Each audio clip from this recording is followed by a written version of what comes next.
in Always tight matchups.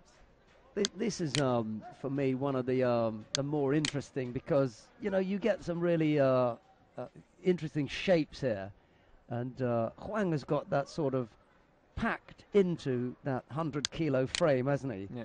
And if we're going to talk about the chiseled, six-pack look, it's not HWANG. Yeah.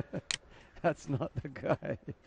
But he looked pretty athletic in the past when he was fighting till 90 kilo. Yeah, that's a bit different. Yeah, now Yeah. he's put on the extra 10. Stopped cutting weights and just feeling well, I guess.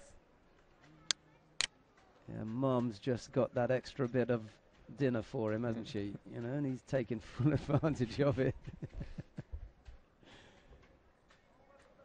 Dinners are a lot more fun when you're at 100 kilos than 90. Maxim RAKOV, the Masters gold medalist from Almaty last month. I like watching HWANG. He just likes himself. He really fancies his chances. He just feels that there's something about what he does that's right and good. Confidence.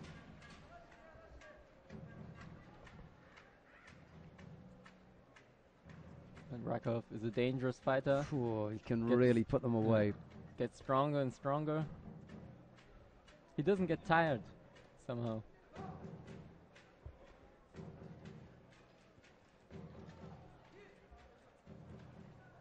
A little bit untidy there with that attack.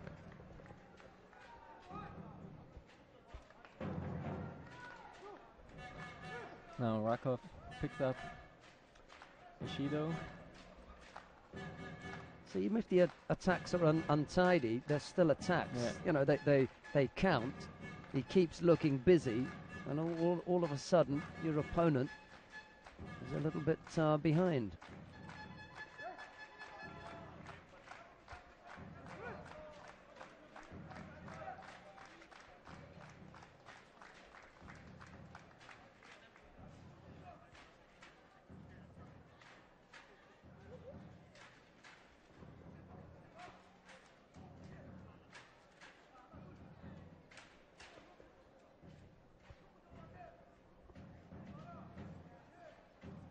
Still early though in the contest, only half the contest gone.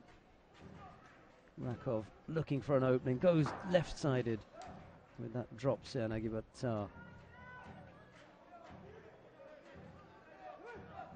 HWANG just manages to step off. Marius Wiese, the president of the International Judo Federation, in conversation with Peter Freuser, the president of the German Judo Federation. RAKOV this time with Uchimata left-sided, and HWANG again stepping off. Difficult thing for a short guy.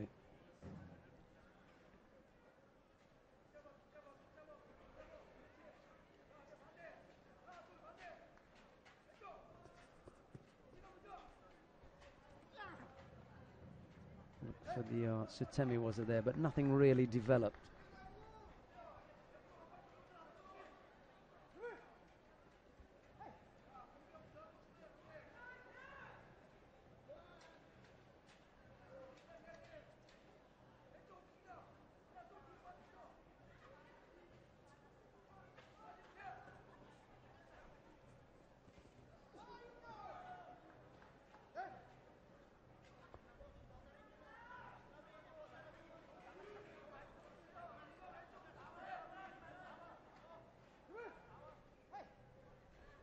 I don't think that one can throw the other one for Ippon. They know each other really well. They know the techniques.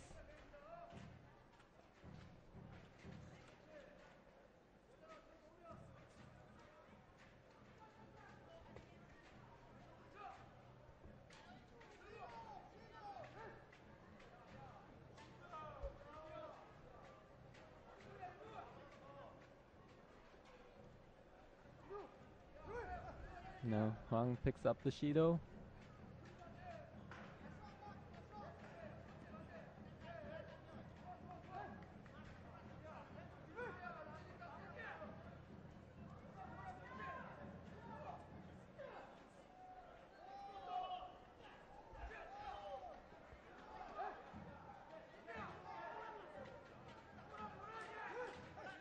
Fighters are looking for an opening.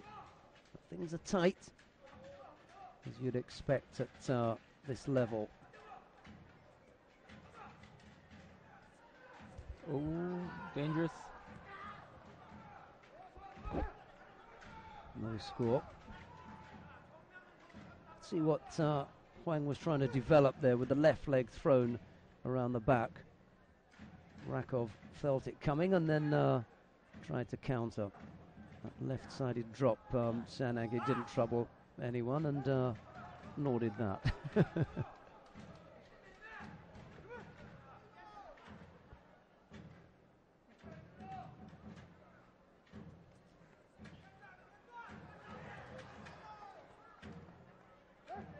RAKOV couldn't throw and HWANG couldn't counter.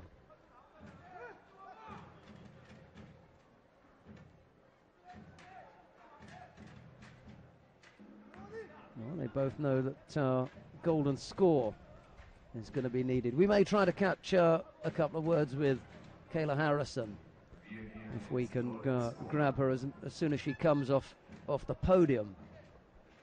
And bring her up here and say hello.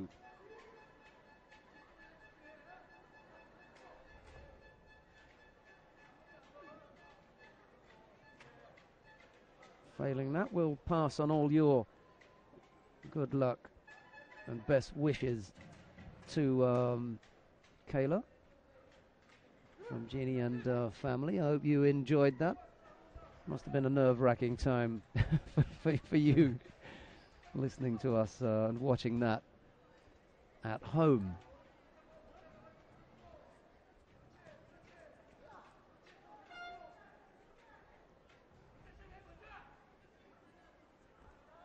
RAKOV seems to be more aggressive. He looks stronger right now. HWANG's attacks aren't really dangerous. No, you're right. They RAKOV is dealing with them fairly easily. The danger there is you'll come up with a combination and you'll think you've dealt with the first one enough, and then whack, you'll be over with the second stab.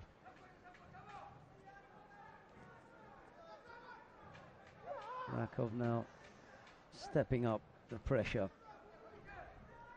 HWANG really suffering with that eye. It's going to affect his vision, and every time he takes a bump on it, it's going to hurt like hell. No doubt he's accustomed to it. That was a little bit loose as well. He doesn't need that. You know, that's when you've lost, you know, any idea of what to do. You throw one of those in, but he's better than that. But he has to stay active. Doesn't want to pick up another Judo. Let's take a little bit of thought, split second. HWANG looks tired Yeah, now. those last two, one you don't mean to be, you know, too painful. Oh, but that was. one was clueless, the other one was tired, and that one is end of story.